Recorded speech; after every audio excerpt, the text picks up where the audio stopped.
اعوذ باللہ من الشیطان الرجیم بسم اللہ الرحمن الرحیم۔ شروع اللہ کے نام سے جو بڑا مہربان نہایت رحم کرنے والا ہے۔ قرب قیامت کا ایک ایسا فتنہ جس کا خوف اور دبدبہ ہر زمانے میں پایا جاتا تھا۔ اس فتنے کا ذکر اگر صحابہ کرام کی مجلس میں ہو جاتا تو صحابہ زاروں قطار رونا شروع کر دیتے اور اس فتنے سے اللہ پاک کی پناہ مانگتے۔ دوستو، آج کی اس ویڈیو میں بات کروں گا اس کائنات کے سب سے بڑے فتنے کی، یعنی دجال کی۔ یہ دجال کون ہے اور دجال حقیقت میں کس شخصیت کا نام ہے؟ دجال کی پیدائش کب اور کیسے ہوئی اور دجال کے ماں باپ کون ہیں؟ اور کیا حضور پاک صلی اللہ علیہ وآلہ وسلم کے زمانے میں بھی دجال موجود تھا؟ دجال اس وقت کہاں ہے اور دجال اس دنیا میں کب ظاہر ہوگا؟ دوستو، ان سارے سوالوں کے جواب آج کی اس ویڈیو میں آپ کو قرآن و حدیث کی روشنی میں بتاؤں گا، لہٰذا آپ سے درخواست ہے کہ میری اس ویڈیو کو پورا اینڈ تک ضرور دیکھیے گا۔ دوستو، نبی پاک صلی اللہ علیہ وآلہ وسلم نے ارشاد فرمایا کہ قیامت اس وقت تک قائم نہیں ہوگی جب تک کہ دجال اس دنیا میں ظاہر نہ ہو جائے۔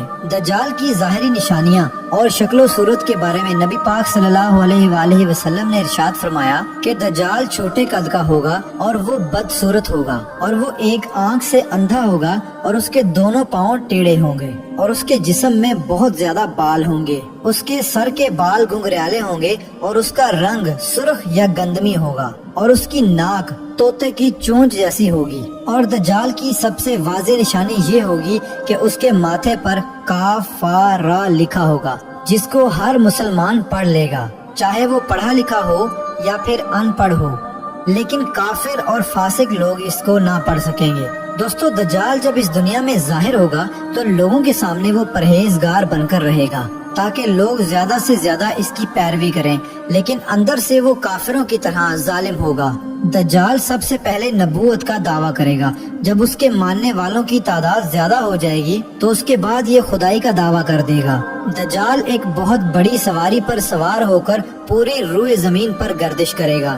وہ سواری اتنی بڑی ہوگی کہ اس کی آنکھوں کا درمیانی فاصلہ 40 گز ہوگا۔ دوستو، دجال کے پاس بے شمار طاقت اور بے شمار مال و دولت کے خزانے ہوں گے۔ اس روئے زمین کی زیادہ تر نہروں پر اس کا قبضہ ہوگا اور اس کی اجازت کے بغیر کوئی بھی پانی نہ پی سکے گا۔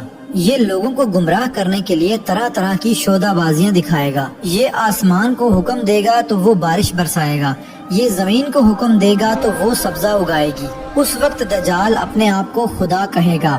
جو لوگ اس کے پیروکار بن جائیں گے ان کو یہ مالا مال کر دے گا اور وہ لوگ عیش و عشرت کی زندگی گزاریں گے، اور جو لوگ دجال کو خدا ماننے سے انکار کر دیں گے تو یہ ان کو قتل کر دے گا۔ دوستو، دجال بجلی سے بھی زیادہ تیز رفتار سے اس زمین کے اندر گردش کرے گا اور وہ دنیا کے ہر کونے میں جائے گا۔ اس وقت دنیا کے تمام کافر اور اسرائیلی لوگ اس کی حمایت کریں گے اور اس کی جماعت کے ساتھ شامل ہو جائیں گے، لیکن جو سچا مسلمان ہوگا وہ اس کو پہچان لے گا اور اس کو ماننے سے انکار کر دے گا۔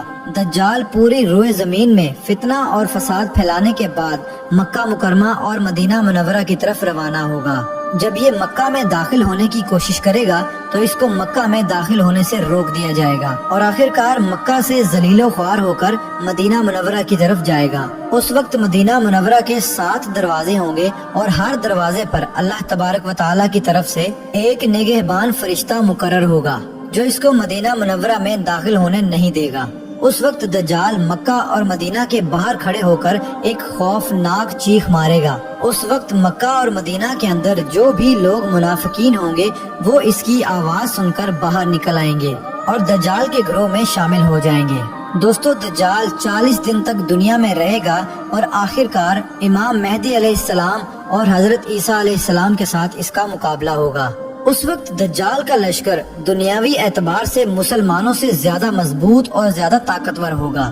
اس وقت مسلمانوں اور دجالی گروہ کے درمیان ایک بہت بڑی جنگ ہوگی۔ اس جنگ کے اندر دجالی ہار جائیں گے اور دجال کے لشکر کو بہت بری طرح ہار کا سامنا کرنا پڑے گا۔ اس وقت دجال حضرت عیسیٰ علیہ السلام سے ڈرتے ہوئے فلسطین کی طرف بھاگے گا اور حضرت عیسیٰ علیہ السلام اس کا پیچھا کرتے ہوئے اس کو مقام لد پر پکڑ لیں گے اور اللہ تبارک و تعالیٰ کے حکم سے دجال کو قتل کر دیں گے۔ دوستو اب بات کرتے ہیں کہ دجال کون ہے اور اس کے ماں باپ کون ہیں۔ دجال کی پیدائش کے متعلق مختلف روایات ملتی ہیں، جیسا کہ نبی پاک صلی اللہ علیہ وآلہ وسلم کے دور کی بات ہے کہ جب مسلمان مکہ سے مدینہ کی طرف ہجرت کر رہے تھے کہ انہی دنوں میں مدینہ کے اندر ایک یہودی عورت نے ایک بچے کو جنم دیا جو کہ پیدائشی کانا تھا۔ پیدائش کے اعتبار سے یہ بچہ بہت عجیب و غریب تھا۔ بچپن میں یہ بچہ مدینے کے اندر بچوں کے ساتھ کھیلا کرتا تھا اور آہستہ آہستہ یہ بچہ مدینے کے اندر مشہور ہونے لگا اور مدینے کے اندر اس نے اپنے اوپر وحی آنے کا دعویٰ کر دیا اور یہ بچہ لوگوں کے ساتھ عجیب و غریب اور پر اسرار باتیں کرنے لگا۔ جب اس کی ماں کو یہ علم ہوا تو اس کی ماں حضور پاک صلی اللہ علیہ وآلہ وسلم کی خدمت میں آئی اور اپنے بیٹے کا سارا حال نبی پاک صلی اللہ علیہ وآلہ وسلم کو بتایا اور اس بچے کی ماں حضرت محمد صلی اللہ علیہ وآلہ وسلم سے گزارش کرنے لگی کہ آپ اس بچے کا معائنہ کریں کہ یہ کیا کر رہا ہے۔ ایک دن آپ صلی اللہ علیہ وآلہ وسلم صحابہ کرام کے ہمراہ اس بچے کا معائنہ کرنے کے لیے اس کے گھر کی طرف روانہ ہوئے تو آپ نے رستے میں اس بچے کو انصاری بچوں کے ساتھ کھیلتے ہوئے دیکھا۔ اس بچے کا نام ابن سیاد تھا۔ اس وقت آپ صلی اللہ علیہ وآلہ وسلم کے ساتھ عمر بن خطاب رضی اللہ تعالی عنہ اور دیگر صحابہ کرام بھی موجود تھے۔ اس وقت ابن سیاد بلوغت کے قریب تھا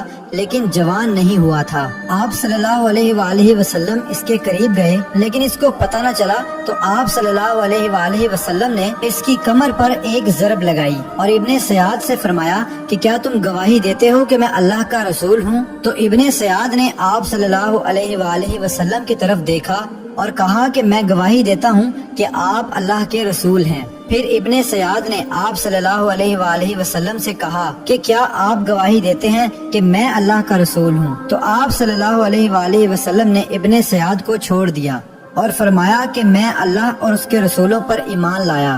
اس کے بعد آپ صلی اللہ علیہ وآلہ وسلم نے ابن سیاد سے پوچھا کہ تو کیا دیکھتا ہے؟ تو ابن سیاد نے کہا کہ میں سمندر پر عرش دیکھتا ہوں۔ تو اس وقت آپ صلی اللہ علیہ وآلہ وسلم نے ارشاد فرمایا کہ وہ ابلیس کی چال ہے۔ تو اس وقت ابن سیاد نے حضرت محمد صلی اللہ علیہ وآلہ وسلم کو بتایا کہ میرے پاس سچی اور جھوٹی خبریں آتی ہیں۔ یہ بات سن کر آپ صلی اللہ علیہ وآلہ وسلم نے فرمایا پھر تو تیرا معاملہ الٹ ہو گیا۔ اس کے بعد آپ صلی اللہ علیہ وآلہ وسلم نے ابن سیاد سے فرمایا کہ میں نے تیرے لیے ایک چھپانے والی چیز چھپائی ہے۔ دراصل اس وقت آپ صلی اللہ علیہ وآلہ وسلم نے اپنے دل کے اندر لفظ دخان سوچا تھا۔ تو ابن سیاد آپ صلی اللہ علیہ وآلہ وسلم سے کہنے لگا کہ آپ نے دل کے اندر جو چیز چھپائی ہے وہ الدخ ہے۔ تو اس پر آپ صلی اللہ علیہ وآلہ وسلم نے ارشاد فرمایا کہ ذلیل ہو جا، تیری قدرت بڑھ نہیں سکتی۔ اس وقت حضرت عمر رضی اللہ تعالی عنہ نے فرمایا کہ اگر آپ مجھے اجازت دیں تو میں اس کی گردن اڑا دوں۔ اس وقت آپ صلی اللہ علیہ وآلہ وسلم نے ارشاد فرمایا کہ اسے چھوڑ دو، کہ اگر تو یہ سچا ہے تو اسے قتل نہیں کر سکتا اور اگر یہ جھوٹا ہے تو اسے قتل کرنے میں کوئی بھلائی نہیں۔ دوستو مدینے کے لوگ ابن سیاد کے بارے میں کہا کرتے تھے کہ بعض شیاطین اس کے پاس آتے تھے جو اسے عرش الہی کی خبریں دیا کرتے تھے، جبکہ آپ صلی اللہ علیہ وآلہ وسلم نے ابن سیاد کے بارے میں سکونت اختیار کی ہے، کیونکہ آپ صلی اللہ علیہ وآلہ وسلم کی طرف یہ وحی نہیں کی گئی کہ ابن سیاد کی حقیقت کیا ہے، جبکہ بعض لوگ ابن سیاد کو ہی دجال مانتے ہیں اور چند صحابہ کرام کا خیال بھی یہی تھا۔ اور ایک دوسری روایت میں ملتا ہے کہ حضرت عمر رضی اللہ تعالی عنہ آپ صلی اللہ علیہ وآلہ وسلم کے سامنے ابن سیاد کو دجال کہا کرتے تھے، لیکن آپ صلی اللہ علیہ وآلہ وسلم نہ ہی اس بات کا اقرار کرتے اور نہ ہی انکار کرتے۔ دوستو ابن سیاد کے اندر ایسی بہت ساری نشانیاں موجود تھی جو کہ ہو بہو دجال کی نشانیاں تھی۔ یہی وجہ ہے کہ اس دور کے اندر صحابہ کرام بھی ابن سیاد کو دجال کہا کرتے تھے، اور بعض مفسرین کا یہ کہنا ہے کہ ابن سیاد ہی وہ شخص ہے جو قیامت کے قریب دجال بن کر ظاہر ہوگا۔ حضرت ابو سعید خدری رضی اللہ تعالی عنہ بیان کرتے ہیں کہ ابن سیاد مجھ سے کہنے لگا کہ میں دجال کے ماں باپ کو بھی جانتا ہوں اور دجال کو بھی جانتا ہوں۔ تو اس وقت حضرت ابو سعید خدری رضی اللہ تعالی عنہ نے ابن سیاد سے کہا کہ کیا تو اس بات کو پسند کرتا ہے کہ تو ہی دجال ہو؟ تو اس وقت ابن سیاد نے کہا کہ اگر مجھے دجال بنایا گیا تو میں اس بات کو ناپسند نہیں کروں گا کہ میں دجال بنوں، یعنی کہ میں دجال بننا پسند کروں گا۔